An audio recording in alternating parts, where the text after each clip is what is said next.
Hello and welcome to Season 2, Episode 129 of Paranormal NL Podcast on Spotify, iHeartRadio, Amazon Music, Pocket Cast, and YouTube.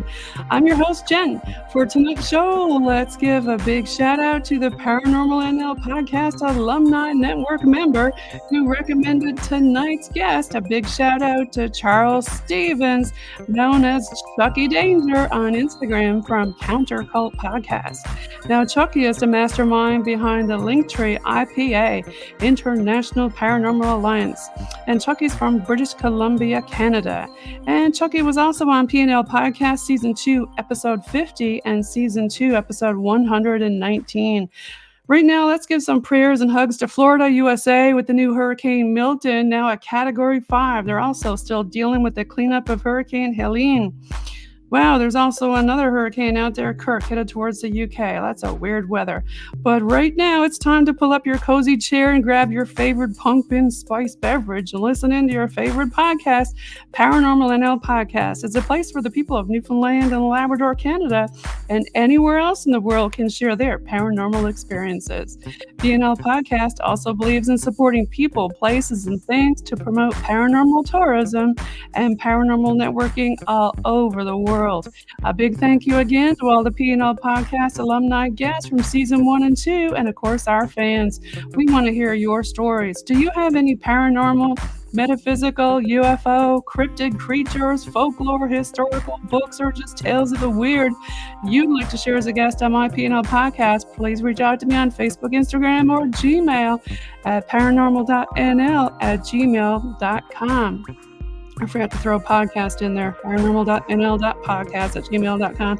After your episode, you'll become part of the PNL Podcast Alumni-Network, and make sure you click on the bell, like, and subscribe, and follow along on whatever platform you're listening on to get updates for new episodes. Head on over to Facebook and join our group, Paranormal NL Podcast group. It's the official place to hang out and a fun, safe place and find upcoming new PNL episodes in the featured section of the group. And we're listening to our fans. Paranormal NL Podcast now has a Facebook page for fans who are not on Instagram for Instagram reel drops and a spot for the PNL BOG Team Investigation Go Lives. That's right, we have a new branch of Paranormal NL Podcast with the PNL BOG Team, a boots on the ground paranormal investigation team doing local historical investigations in Newfoundland, and find them over at the Torbay History House and Museum this month in October for their public ghost hunt and ghost tour. Our fans asked us, and Paranormal NL Podcast and the new BOG Team merch are now available on TeePublic. Now let's get on with the show. I'm going to bring up on our stage tonight, look who we have all the way from Idaho, North Idaho, Brent Thomas from Paranormal Portal Podcast. Welcome. I should probably unmute now. Yay. Thanks for having me. Thanks for being on the show. Oh, it's great to be here. I'm really glad to be a part of it. Yeah, we're glad to have you on here. I'm going to just turn off the music so everybody can hear you a little bit better. Felt like I needed a drink and a cigarette there. It's like, right? I love the back of your podcast. I feel like I am either on a really cool starship like Star Trek or something, man. I love that. That's the portal. We're going through the portal right now. We're in love the Brent, tell me more about Paranormal Portal and how you got into it. You know, it's kind of funny. I was a late bloomer in life. I'm one of those people that I knew all kinds of people growing up that just ever since they was little, they knew what they wanted to do. And I was one of those people. I always felt like there was something wrong with me because it's like, God, what do I want to do? I don't know. And I've done many, many different jobs and careers throughout my life, and I enjoyed them, and they were wonderful experiences, but I never felt like I was home, like I was doing what I really felt I should be doing. So it's kind of funny. I've always been a fan of the paranormal, always, just ever since I can remember. I've always loved the idea of there being ghosts and creatures and these mysteries that don't make sense and things that happen that are beyond our understanding of the physics and sciences of the world. So that to me has always been something I've just been passionate about. But I love I the never, fringe science too, that part, the unknown, right? yeah, And yeah, exactly. And so I think, for me, that was always a passion of mine, but I never really equated that with, hey, I want to do that for a job. Like, it just never dawned on me until I was working, doing marketing and web development for a company. And a gentleman that was contracting for some of the IT and actually developing apps for the company. His name is Chris Geo, and he had founded Truth Frequency Radio. And okay, so he and I got to be good friends throughout our time working there. yeah, And then one day it just dawned on me, like, I was talking to him and I'm like, I want to do a show. And it's like the idea came from somewhere. It was like I channeled this or something. It was really weird. But as soon as those words left my lips, and I'm not being dramatic here, I swear, this is really the truth. It's like this idea was just floating, waiting for me to grab it and suck it in. I had the name Paranormal Portal. I knew exactly how I wanted to do the shows. Everything just came out of my mouth, blah, blah, blah. And I told him this. He goes, cool, let's do it. And so I started in 2016. I think it was April of 2016 on okay, Truth Frequency Radio. And it was a internet congrats. radio show. And so I started there, and that's what happened. I mean, it was just weird. And ever since then, I've known that this was what I want to do. This is the one job that I should have known about my whole life, but I finally figured it out. I was just late to the game. Yeah, I agree. I'm loving doing it. For me, it's a hobby. Uh-huh. I like to keep it free for my fans. I know a lot of people have like paid. A lot of people ask, are you behind some kind of paywall? I'm like, no, no. I like to keep it free for the fans. Yeah, So yeah, I mean, it's fun, right? You get to meet people all over the world. I'm a travel nurse for the people who don't know that. I'm in Newfoundland now in Canada, but I really miss, the whole meeting people all over the place. sure. So this is kind of another way to do it, right, Brent? Yeah, absolutely. And I think it's fascinating for me. You know, I love the idea that we still live in a world of mystery and magic. Like the traditional sciences would have us say, everything's figured out. It's all mapped. It's all labeled. It's all on a shelf.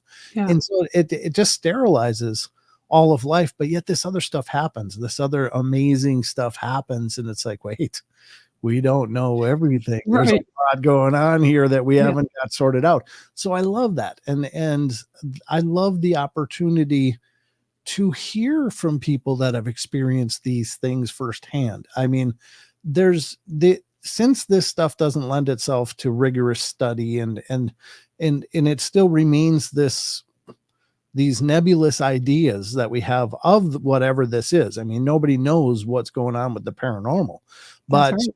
the one window we have is in the value of people's experience. What did you see? What did you experience?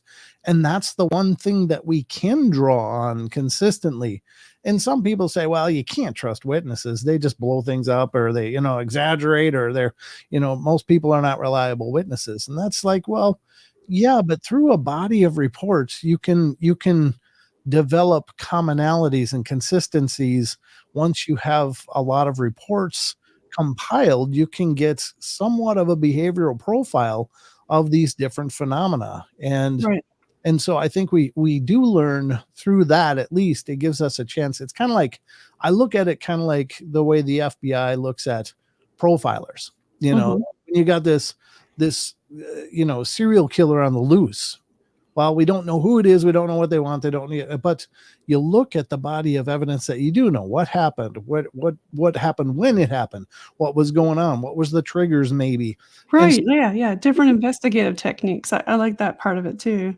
so they develop these profiles of it. And I think we can apply the same logic to the huge body of paranormal ghostly reports and the amazing body of Bigfoot reports. Like, we can Yes. look for the commonalities, and we can also eliminate the ones that are, maybe more probably fabrications based on the fact that they don't fit with everything else that we've learned or can glean from the stories that have been shared. So Do you have some of your own theories that you've kind of put together over the years? I mean, 2016, that's a lot of people to talk to over the years.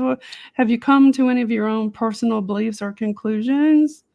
I've got a lot of personal beliefs that would be like a series of shows all in itself. But I think like things like, just for instance, the ghostly phenomenon. I did a podcast about this more recently, at least. Oftentimes when we think of ghosts, we think, well, formerly living person, somehow earthbound, not transitioning, maybe from a surprise death or from tragedy or from sadness or just love. They just don't want to move on without someone or whatever. So we kind of use that as a blanket term. Well, that's ghost, and that's a blanket understanding. But in reality, it seems that there's so many other things that we experience as spiritual or energetic presences, but they may never have been people.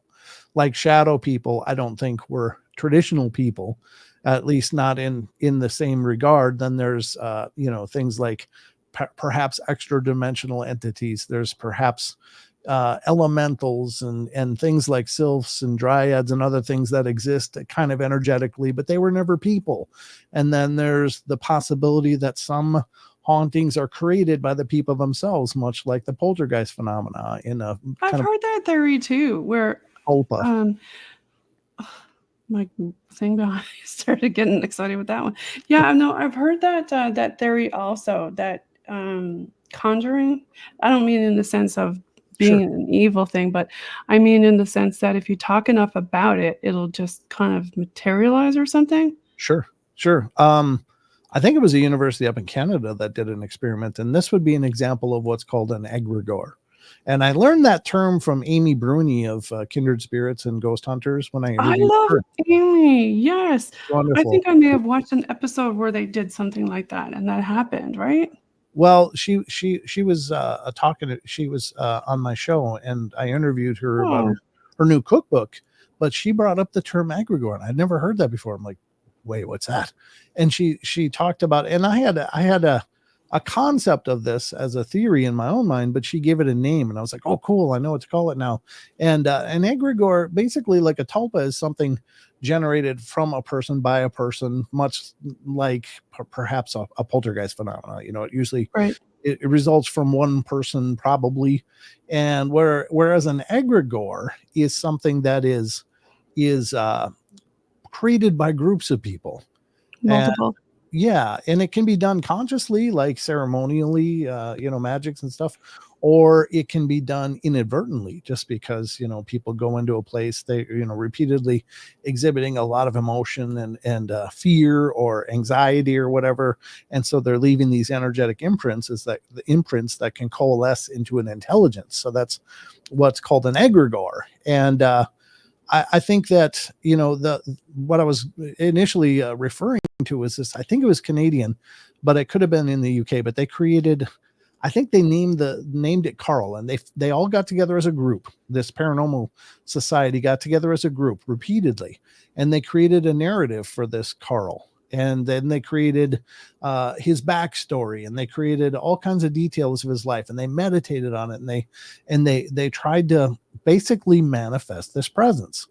Well, as they started investigating over time, Carl started showing up and would answer in line with the narrative that they gave him. So it seems like they may have very well have created their own egregore, which was, I don't know if it's really named Carl, but I'm giving it the name Carl. Right. No, right. Okay.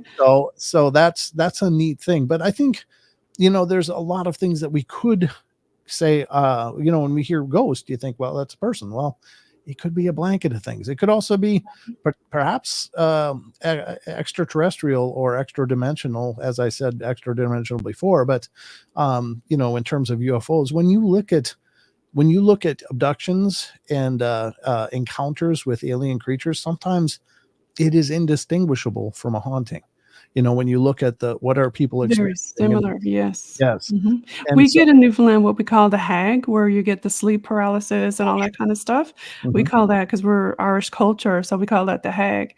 Anybody over in the UK and Ireland and all that, they would know what we're talking about. But the paralysis, where the UFO, where they come to the side of the bed, and all this stuff. It is very similar, right, Brent? Right. Yeah, and that's the surprising thing. So that's just one of my theories, is that, oftentimes we just use these blanket terms, but it could mean many different things. And if it means many different things, then you're not dealing with the same source, and very well could be important to know if you could differentiate it. I don't know. You know what I mean? It's like, if you're sick, well, you're sick, but that doesn't mean you have a cold or the flu. It could be a disease. It could be something else. Right. And so I think the more that we can ascertain or try to drill into this stuff to figure out what is it somebody's dealing with, because, if it is an extra dimensional or something kind of creature, then is, burning sage or frankincense or something really going to have an effect, because it's not really a spiritual entity, so it may not go away because of that. So I think it's interesting and probably important to try to figure out what somebody's dealing with, rather than, well, I got a haunting and it just won't go away. We tried exercising, it didn't work, and blah, blah, blah, So. Yeah, I like that train of thought, because like you said, you just don't know what it is. People use Ouija boards and all this weird stuff, and Yeah. some people don't know how to close it, how to open it, or what they're doing, or what they're bringing in, or maybe they're trying to bring in an angel. Well, remember, there's not just happy angels, there's also the other angels. So, and you just don't know what you're bringing in. Right. Could be anything. The Ouija board, I think, is an incredibly, I mean, probably 90+% of the time that people use Ouija boards, nothing's going to happen, and probably even higher than that, like 98% of the time. But when you do make contact with it, and the thing that I think is important to note is that when you're using a Ouija board, what makes it especially risky is the fact that you're being a conduit yourself. You are creating yourself as a channel. So you're asking some unknown intelligence or presence to work through you as you're making contact with a planchette on a board. And so you're a blind channel. You don't know what's coming through, because just because you asked for something to come through doesn't mean that's what showed up. And Brent, is that the same thing with the Estes method? Is it a spirit, or is it something else? Exactly. It could be, I think that's, at least with the Estes method, I think by closing out your eyes and any other external stimuli, you're just able to focus harder on your ears, whereas if there's other distractions, it may be harder to focus. So I don't know that the Estes method is really channeling something through you. It may work in concert with your energy, because, we are receivers. Right. And perhaps some of what they're hearing is almost telepathic as much as it is an actual auditory phenomena. But I've heard a lot of people say that they, they don't even have to say anything. And how we were talking about ETs versus spirit. Well, a lot of people, that's all similar, right? They say, well, it's telepathic. Sure. Well, and the CE5 stuff, that's telepathic. Exactly. And in the paranormal, there's plenty of instances where people are in groups, and maybe a third of the number of group members there will hear a horrifying scream, and the rest of them may not. So it wasn't actually an auditory phenomena, but they were able to perceive it because maybe they're just more sensitive. Right. But to them, it sounded as if it was auditory, in some cases. So I think that, that's a lot of people have a lot of different clairs, though. Like I might be clair sensitive, you might be clair auditory or clair vision, right? So everybody's got their own clairs, shall we say. I mean, do you have anything that you know of? Personally, I tend to, I'm an empath, I guess. I feel people's energies and the energies around me. Right. I don't think I've ever had clairaudience or I have seen an apparition at least once, but maybe twice. I saw a full-bodied apparition. But the second time I saw a part of an apparition, like just the legs. And that was, it was just, were they hairy? No, they were not hairy. They were ghostly.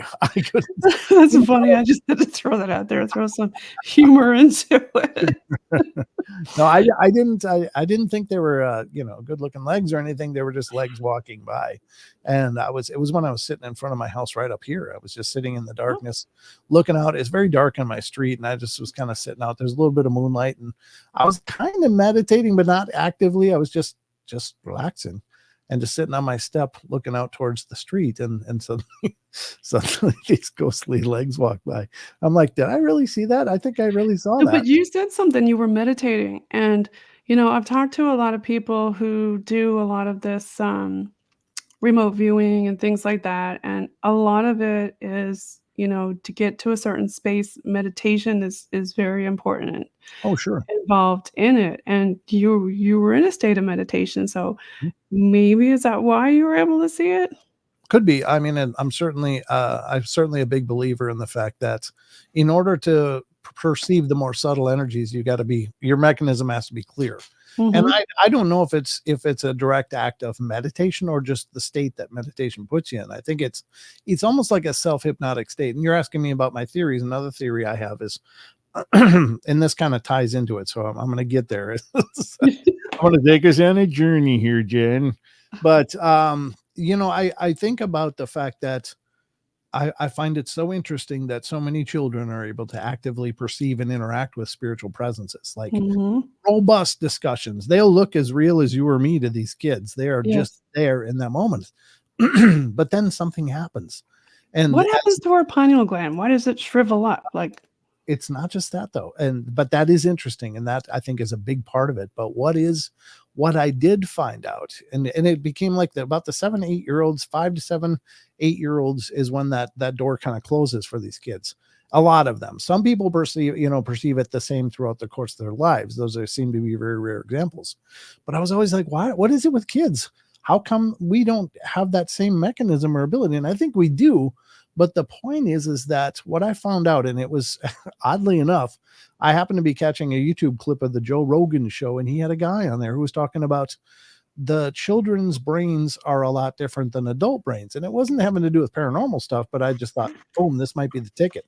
So what the guest said is that from the ages of birth until 5 to 7 years old, kids' brains are in a theta state. And then at that point, it's their true. brains move into the adult version. I forget the state that he called it. Mhm. But I was like, ooh. And he said, you might be familiar with theta because it's the same state that hypnosis brings people to in order to have a successful hypnotic session. And I was like, wait a minute. Maybe that's what's going on, is that, That makes complete sense. I never thought about that before, Brent. right. So that was the epiphany for me too. It was like, wait. Yeah, like physiologically, what is the change? Well, there you go. Right. Now it might be our It's brain. also social because we tell them, "Hey, when you grow up, there is no ghost under your bed," and Well, sure. yada, yada, yada, right? So, Conditioning for sure, but that I yeah. think is all a part of it. And of course life happens. As Mhm. children grow, we give them responsibilities. We tell them to focus. We dial them in and sit them down to just be completely absorbed in the three-dimensional experience. So Right. those open windows that they used to have suddenly get closed, or they Those just atrophy or whatever. And then Mhm. they become, more little mini adults. And I think when you look at certain reports, and this gets back to, the whole apparition thing, is that we do go into natural hypnotic states. Like when you're driving and suddenly you realize you're home and you're like, how did I get here? I didn't even know I got here. You're in a state of self-hypnosis. I mean, it's just muscle memory. You're just kind of thinking of other things as you do the same thing over and over. True. And I think that, certainly when we go to relaxing places like the woods and such, Mhm. people perceive things like melting Bigfoot and stuff like that in the woods. Well, perhaps they're in these experiences, or people perceive when they're in that hypnotized state. I've talked to people that have had their dead grandmother appear as real as you and me in the kitchen, and looking at the grandmother, and then slowly the grandmother disapparated and was gone. And it's like, so I think what might have happened in there, the mechanics, this is a theory, is that they were in a kind of a self-imposed hypnotic state, probably subconsciously, and suddenly their awareness opened and they became aware of that presence there. They saw it, the shock hits, and that state closes because they can't Our remain brain, in yeah. the theta state. Right. Right, yeah. So, I just find that so interesting, right? And it's just Well, I mean, there's a lot of stuff up there, when you think about the brain and all the studies and stuff, everybody knows, the white matter and all this. But I mean, there's several other different parts of the brain that haven't been unlocked. I mean, what are they for? Right, exactly. And so maybe when we're in the theta states, we're just firing on so many more cylinders throughout the course of our brain and throughout the course of our perceptions. Because I think everybody is psychic. I think everybody is capable of telepathy and extra dimensional sight and, all of these different things. I think that we are, multidimensional beings. We're just so conditioned to be here and now, the blinders are on, focus here. This is where you are, forget everything else. And so, maybe it's self-imposed or self-closed. Everybody's too worried about, where the next, how are they going to fill up their gas tank or pay for this or that? Exactly. Right? Doing their budget and going to work and the kids and all that, right? Right. Yeah. Life happens. Yeah, exactly. Right. Yeah. And life does require your attention. So, I mean, people can't just stay in these, flowery, perfect states. And maybe that's why nighttime you are in a different meditative state, especially when you are slowly waking up. Mhm. And a lot of times people see things like whether it be UFO or apparition or spirit in those states. Sure. Absolutely. Yeah. Yeah. But tell me some of your experience. Have you had any, I'm going to switch gears. Have you had any personal experiences? I know you mentioned you had one. Well, I've had many. I'm one of those, and honestly, it's, I don't know why, but I've had a ton of different experiences. Probably, one of my most profound, there's so many profound ones, but one of the most profound was seeing a UFO for the first time. And that was incredible to me. And it's a story I've shared a lot. I wish I could remember all of my experiences so I could draw on other ones to bring up on different shows. But really and truly, this is one of the most profound. And that is, I've always believed in UFOs, always. And I'd been looking my whole life. I lived out, I'm a Minnesota transplant. So I'm from Minnesota, but I live in the north of Idaho, but I lived and grew up there. And most of my adult life was there. And I'd always look at the night sky because we lived out in the country and there was no light pollution. And I always watched the stars. That's a big factor too, the light pollution. Yeah. Yeah, it really is. But I'd always look and never really saw anything. I'm like, why can't I see anything? I got the whole universe right here in front of me. I don't, I see the shooting stars and maybe a satellite once in a while and northern lights a bunch, but I just never saw anything that I would be like, that's got to be a UFO. So I've always believed, but I just had never seen. And so it always had been part of my desire is to just witness one, just to see one so I could understand and know that truly we're not alone. Well, it wasn't until I was working, it was the same job that ended up where I ended up meeting Chris Geo to start the show eventually. But it was before that. I still lived in Minnesota, but I came out here to the north of Idaho because there was meetings and I was working for the company remotely. But they said, why don't you come up and, be a part of these meetings? Because there was a bunch of advertising, budgetary stuff and campaign stuff. So I was like, okay, well, I'll come out. So they flew me out. And when I got up here, the owner of the company, he had bought and had been having a house that he bought up in the mountains, just kind of sitting out there by itself. He was ready to live in, but he and his wife weren't living there yet. So he's like, hey, why don't you just stay at the house? And that way I don't have to get you a hotel. I'm like, well, yeah, I'll stay out in the mountains. Yeah. Okay. Save a ton of money. Yeah. Let's do it. Yeah. Let's save. Cause it's a beautiful house and it was a beautiful location. So I was like, yeah, I'll be out there. And the house is totally off grid and everything. It was just amazing with nice. I love places like that with the dark sky. Have you ever gone to the International Dark Sky Association or that's if you like dark sky stuff, check it out, people, and YouTube Brent. Okay. I'll have to check that out. I haven't yet though. But anyway, I came up for the day's meetings and it got to be the nighttime. And before then, when I first got here, he brought me up there and we toured around. He said, well, this is what you have to do. Cause there's, switch on this, switch off this, Okay.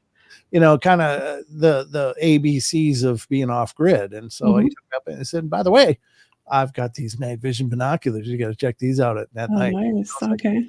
oh, that's fantastic. Now, initially, I wasn't thinking UFO anything at this time. I was thinking, oh, cool, night vision goggle. I can go outside and look at the outside dark areas because everything's dark. You're up in the mountains. Yeah, the house is situated in a valley, on one side of the valley, and then it went down to a stream, and then the other side of the mountain, another mountain. So I was like, yeah, this will be fun. So I'm up there in bear country and everything, and I'm like, oh, I'm going to go out and as soon as the day was over, I went up there, and the first thing I did was, it was dark, and I got up there, had a bite to eat, and then I grabbed the night vision binoculars and I went outside. And I'm like, yeah, I want to look at the stars, because I'd always heard that most of the stars in our galaxy are red stars and you can't see them with your naked eye. And so you have to be able to see. The only way to see them is through like night vision or whatever. Mm-hmm. Our eyes just can't perceive that. So I was like, I want to test this out. So I took the night vision binoculars out. They weren't really like super magnified night vision. They were only like 5 power or 4 power.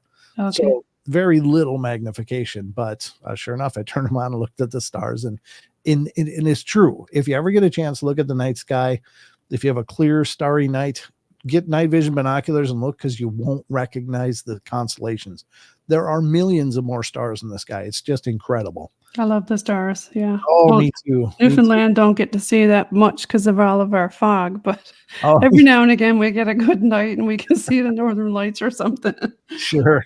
But yeah, it was just amazing. So I'm just, playing around and looking at the stars, and you can't recognize constellations. You can't, it's just amazing. So I'm marveling at this already. And I'm just like, hey, this is night vision. I'm going to go look around. So I'm looking around. I look at the opposing slope of the other mountainside and I see all the trees and stuff. I'm like, wow, this is really incredible. You can see all that way.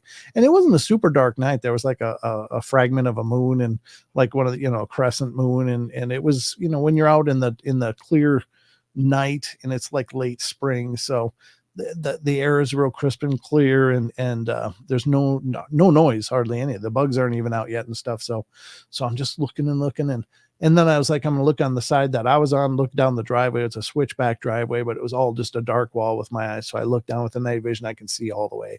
So I'm having fun. I'm like, playing with night vision. And then I said, I'm gonna look at the stars again. So I just pan up from where I was looking down the driveway. I pan up. And you can see the whole tree, this big conifer, like a pine type tree, huge, enormous thing. And I get to the top of the tree, and then of course there's a star in the sky. About 30 feet above the tree is, honest to God, a flying saucer just sitting there. And it's just sitting there hovering above this tree. Absolutely silent, not a sound from it that I could hear. Now, was it a globe shape, or what shape did you see? Saucer. It was a saucer, like flying saucers, that look like that. So that's what it looked like. Now, it was atypical though to me though, because every depiction I'd ever seen of flying saucers looks like, where the top and the bottom come together and you got the point, right. Forms a point. But this wasn't that at all. There was like a gap between the top and the bottom, and along the whole perimeter of this thing were these rectangular panels. But they were flashing lights in a chasing light sequence, going around and around this thing. These lights were, and I'm like, what the hell? Wow, that's cool. And I'm just blown away, because there it is. It's sitting there, and I'm like looking through these binoculars going, and it's silent, right? It just kind of, it was there.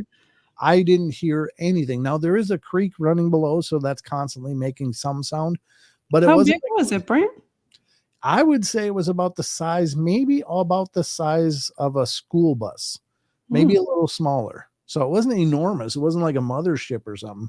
It was just. But it's still pretty big for a school bus size. Yeah. Yeah. That's not a small thing, but it's sitting about 30 feet above. It's about 100 yards away from me, I suppose. I'm guessing. Again, I'm not like real good with distances. So I'm thinking it's about a football field away roughly from me, maybe a little more, maybe a little less. But I'm looking at it. I'm like, oh my God. And it's flashing lights and flashing lights. I'm like, oh, I got to see this in my own eyes. Now, here's where it gets interesting. I lowered the binoculars without moving my eyes or without moving my head. I'm looking in the same place, and I see the stars. I see the silhouette of the tree, but there's nothing there. I'm like, oh my God, it took off. It just is gone like that. I raised the binoculars up. It's still there. I can see it, and it's flashing lights. I lower the binoculars. It's gone. And so I'm like this, and I'm like, only with night viz you could see. Right. It's like, oh my God, they can hide, they can cloak, they can become invisible to our eyes. And it was just like, they could be anywhere at any time and people We wouldn't see them. Well, Right. that's the thing that I love about spectral stuff, when about lights and things like that. Humans can't see very many spectrums, right? I mean, we Yeah. really need to wear this night viz stuff when we go ghost hunting and whatnot, Yeah. because majority of time we can't see orbs and this and that and all kinds of stuff. But I mean, Right. animals can see so many spectrums and bugs that we can't. Right. So Yep. makes you wonder, like they always say, okay, the animals can see it. Well, yeah, they can see it because their eyes are structurally different. I Right. love this. So keep going. Like, so it's red So triangles surrounding it. I'm sorry, what? There was red triangles in the Rectangles. Rectangles. rectangles. Yeah. Yes, not red triangles, but rectangles in that gap between the upper and the lower. So, and they're flashing. So I can see it with the night vision. I take it down. I can't see anything but the night sky. It's nothing there, nothing there. Not even like a prismatic effect of something being there. There's nothing there. And I'm like, oh my God. So I'm up, down, up, down, up, down. I'm blown away. But then it occurs to me that like I'm in this mountain valley all by myself, and I'm looking at this UFO sitting about 100 yards away. I'm about the only thing going on here. So it just dawned on me, they're probably watching me. Mm-hmm. And then I was like, You're like, am I safe here? I was like, I don't feel so good anymore. So I was like, okay, that's enough. This is real enough. I got to go to bed. And so I put down the binoculars. I turned them off, and I went inside and locked the doors and paced. And I'm checking out the blinds to see if anything's landing. Like you would, right? Yeah. Right. Because I don't need any probing. I'm pretty sure about that. I'm good, So that was it. But that was the entire event. Now I don't have any missing time. I don't think they came and sucked me up and then shot me back down or anything like that. But I saw it, and it was there, and I experienced it, and I became a knower in that moment. So true story, but that was just an incredible event for me in it. And you got a lot of people curious. You're going to see a lot more people buying night viz goggles on Amazon. Honest to God. Did you go out and buy some night viz goggles after that? As soon as I got home, that was the first thing I did, is go on Amazon and bend my card and get one, get a set of them. Now the biggest regret that I have of that whole situation was that there was no way to record it. This was no recording. That was going to be my next question. Like, were you able to record it somehow? Oh my God, if I could have, it would have gone viral, right? Because for sure. I would have had the premier UFO video, and other than people say, oh, it's obviously fake, but that's always going to happen on the internet. But I couldn't record it. But I will say that I've been talking about this for years. This is about 12 years ago this happened. And I've been talking about it, and I've never had anybody reach out to me and go, oh, you're so full of crap. Obviously, you're just making that up. Did you report it to MUFON? No, I never did. No, but I've reported it on every show that I'm interviewed on. So no, I never did send it to MUFON, but I guess I still could. Yeah, because there's no, time like it is, or statute of limitations like right. Court, Yeah, it didn't just happen. You got to forget about it. No, but it's still just such a powerful thing, because I'd always been a believer, but I became instantly a knower. Now I'd already experienced several, hauntings and being growled at by what I think was a Bigfoot years and years before that. But, this was my UFO event. So it was like, okay, well, that's kind of the We're going to have to come back on the show and we can talk Bigfoots. Yeah, for sure. Well, I'd love to talk Bigfoot. I love that topic. It's a fascinating topic, but I've had much more experience with spirits and ghosts than anything. Yeah, Newfoundland used to be part of the Appalachian Mountains. So, all over the world, it seems like there's some kind of Bigfoot activity. Right. We've got lots of theories, and I like Chucky's theories about, the spectral stuff when it comes to Bigfoot too. That's kind of interesting, right? Yes, yeah. He came on the podcast and talked about that, and that was really cool. I called it the ultraviolet Bigfoot. Yes. So yeah. I thought that was a fantastic idea. He's got some great theories. He's an incredibly astute and smart guy. Like, he's always thinking, like Chucky is incredibly thoughtful about this stuff, He is. Big shout out to Chucky Danger on Insta. Follow him and his Countercult podcast. And also follow Brent Thomas with paranormalportal.net and his paranormal portal.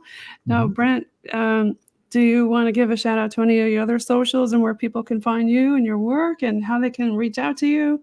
Sure. Well, I mean, so there's the Paranormal Portal is actually like two different shows. I do a live stream on YouTube, and that's more of a variety show. And I do those Wednesday, Friday, Saturday night on YouTube at 7 p.m. Pacific time, 10 p.m. Eastern time. So if you're interested in 2 hours of that, then by God, come find me. And you can find me at youtube.com/paranormal portal. And so that's more of a variety light show. But the podcast is audio and video, but that's generally an interview or talking to experiencers in an interview fashion, or speaking to researchers, authors, celebrity personalities, a lot of different people. I've interviewed George Norrie from Coast to Coast AM, of course.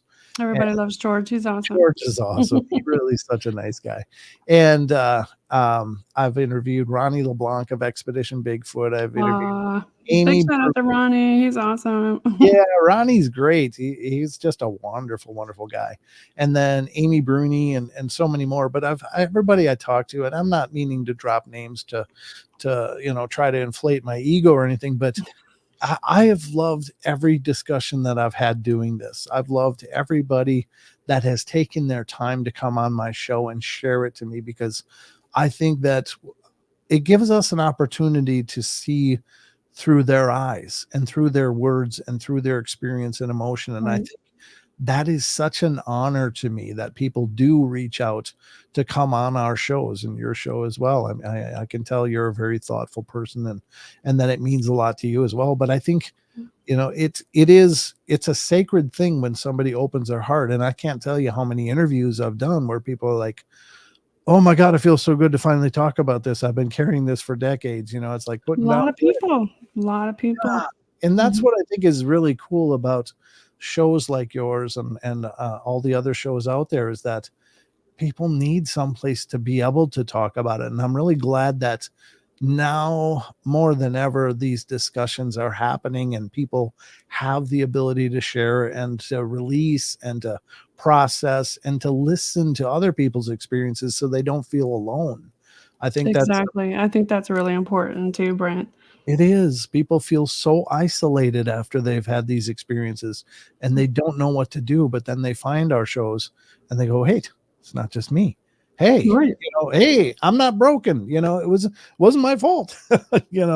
So I think for me, the paranormal is everything. It's not just spirit. I mean, some people think, oh, paranormal ghosts. No, it's not just ghosts. It's all kinds. It's, the metaphysical, like we talked about. It's the cryptid creature, it's the UFO. Mm-hmm. It's everything, right? Yeah. Yeah. I mean, when you say, because you're right, most people equate paranormal investigating with ghost investigating, and that's only a small portion of it. It's all of this umbrella, and that's what the Paranormal Portal is all about. We cover the cryptozoology, the strangeness, like the Mandela effect and time slips and things like that, and cryptozoology, which I already said, but I'm going to say it again. UFOs and so much more. I mean, everything. It's like the big iceberg. You know how it's just the tip. You see the paranormal is just the tip under the iceberg. It's huge. All kinds of stuff in there. Hey, Brent. Yeah, you're absolutely right. Yeah, you have to come up to Newfoundland sometime. We got lots of icebergs for you to see. I love that. Yeah. That's kind of my bucket list, is to start getting around the country and countries. Like, I'd love to go over to Australia and meet all my friends over there that I've come to know through the years. I'd love to go to the UK, love to go up to Newfoundland and meet you and hang out, and you can show me around and all over the world. I really want this journey to continue and to expand, because it is my journey. The reason that I've been doing all of this is because I want to understand, if it's possible to understand. I've experienced a lot of things. I have a ton of questions. I have a ton of ideas. But this is my journey as much as anything. So I love that. Love talking to you, Brent. So everybody follow Brent, follow him on all of his socials that we just talked about. And Thanks so much for tuning in, and I'll let you give a shout out to your fans there, Brent. Hello to all my fans and any future fans. And, I'd love to hear from you as well. Paranormalportal.net is a great place to find all the socials and stuff for the shows and the links to YouTube and anywhere else. So paranormalportal.net. If you're looking for more information, reach out to me at paranormalportalradio@gmail.com. And Kyle, thanks, Jen. I really had a blast talking to you as well. It's really a pleasure to have met you. Me too. Thanks, Brent. Stay spooky out there, everybody. We're going to hang up for now, stop the recording, but we're just going to do a quick off-air chat. All right.